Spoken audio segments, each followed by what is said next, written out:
Good evening all. So we have come back with a very interesting topic about what does the world eat, and what does the world eats. If you look at the world as a singular, or it should be eats. So what do people eat, and what kind of food they are usually served, and what do they eat on their dinner, lunch, and breakfast.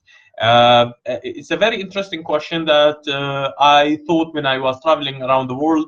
What does the people eat, and how we can think about it in a way that can benefit us, or how we can learn from others. So always, what kind of food people are people doing, what kind of food people are eating, is always a very interesting question, and is always a question that bring good vibes and bring good memories, especially if you had a good meal with someone that you like. So on this topic I shall talk. So let's start. So food is usually coming from agricultural products, or from products that is related to animals. So based on that, you would be looking at things like, so the famous ones, there are 20 famous agricultural products that are very famous, and people having regularly, and you can find them on their basic meals. And with these I can say rice, wheat, some kind of corn, and in terms of meat items, you would have chicken, pig, and you have beef and sheep. So, and in terms of vegetables, you would have tomatoes, you will have potatoes, you will have a range of group of vegetables like mixed vegetables and so on, some kind of beans, and you will have some cucumbers as well. And in terms of fruit, you would have the famous three. Maybe you have tomato, and you have apples, you have banana, and you have mango. So these are the famous kind of fruits, the famous kind of vegetables, the famous kind of cereals, and the famous kinds of meat items. So a lot of people ask me, what about fish? Is it famous? That's a very good question. I don't think fish is actually famous across the world as the other dishes. However, Asian nations might eat more fish than other nations. So fish is very famous in countries like Japan and in some parts of Asia. So this is basically the basic components of a meal. And let me explain this for you in a practical way. So if you went to a particular hotel, and let us say in Europe, sometimes they will ask you three questions. They will ask you, would you like to have an English breakfast, or would you like to have a continental breakfast? And by continental breakfast, they mean something that is related to Europe. And the third one is about, would you like, and some hotels say, would you like to have an Arabic breakfast? So what is the difference between an Arabic breakfast, an English breakfast, and a continental breakfast? So the difference is quite simple. So an English breakfast will consist of white beans with some tomato sauce, sausages, one or two sausages, eggs, fried eggs, and you would have some hash brown, and you'd have a little bit of hash potato with two pieces of toast that you can maybe put some butter on them, or so. So this breakfast actually, there is a small focus on proteins with the sausages, with the white beans, and with the eggs. If you look at continental breakfast, they they give you some kind of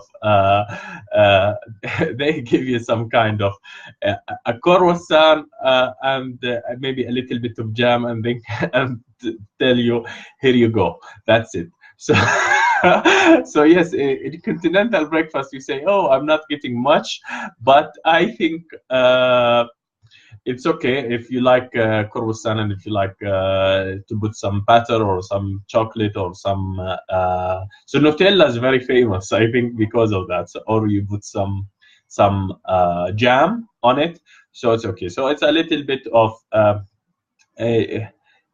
fruit jam or butter or Nutella or cheese with a croissant. if you look at the Arabic breakfast, you would be served usually with hummus, labana, and labana is kind of you know, some kind of extract of yogurt or extract of goat milk that has been shaken and it becomes a kind of and it has some this texture that is a little bit not smoother, a little bit harder than the yogurt. So, and you would have something like eggs, of course, and some, maybe you'd have some kind of white cheese, and you'd have some kind of maybe this meat slices. And by meat slices, sometimes you have it something called sanura, which is basically some kind of canned meat or compressed meat, beef or lamb or sometimes chicken, and it has come as a and it's usually they make it as a cylinder, and you just cut small slices and they provide it for you. And maybe you'd have a little bit of olives and a little bit of jam and so on. So this is actually the Arabic breakfast, and with a little bit of bread, and you start eating with the bread, and you start dipping your bread with hummus or your bread with labana, or you make a sandwich of this meat called sanura or mortadella, and here you go. That's your breakfast. And maybe you would have some eggs. So this is a breakfast, an Arabic breakfast.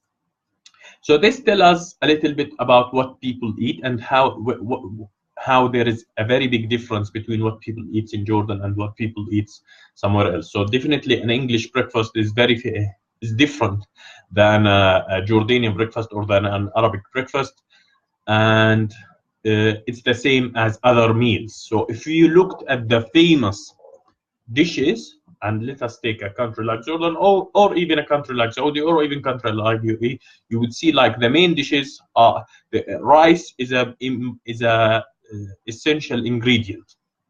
So we would look at mensaf, there is rice.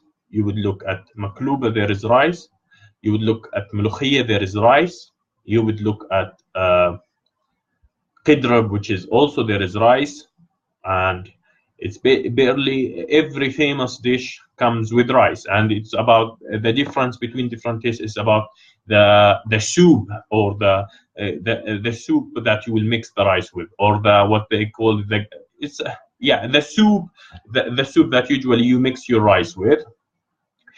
If you look at, let us say, other places, you would see that yes, it's okay to eat lamb without rice, or to eat chicken without rice, or to eat fish without rice. And you might have something like steak, you might have something like grilled chicken, you might have something. So in Portugal, grilled chicken is famous. So they say Nando's or things like came from a traditional dish in Portugal, and maybe so in Portugal, or ducks are famous in France, or maybe steak is famous in the States, and burgers, things, and how people do burgers maybe from the States has emerged because there is a lot of meat and a lot of beef meat and so on. So what people make and what people plant and what kind of agriculture and animal products they have helps you to understand what kind of meals they would serve you. So if you are in Asia, you would have something like chicken, you would have something like fish, but maybe you'd have very odd things like a special kind of fish. And let us just take it lightly and say something like calamari or something like shrimps, but maybe you would have something even more sophisticated, like some kind of I hear they can serve some kind of insects or some kind of special animals, and or frogs. So frogs, I think definitely you might eat some frogs in some parts of Asia, that's for sure. So that was just a general introduction about how we think about food and how we think about what does the world eats, and we think about it from what people plant and what they are famous in producing, or what kind of things they would find in their country and what kind of things they will focus on. And after that, we would look at a group of dishes they have, and we understand what are the most important elements. So for us, Wheat and rice is very famous in the Arabic world, and I think they are fundamental. I would see there is a less emphasis on that in other areas. So I will be talking about fast food restaurants and how I think there some food items are not given the emphasis, or some fast food restaurants are not given the opportunity they deserve. And based on that, I will talk next. So I wish you a great evening. That was my first talk, and I'll say salam.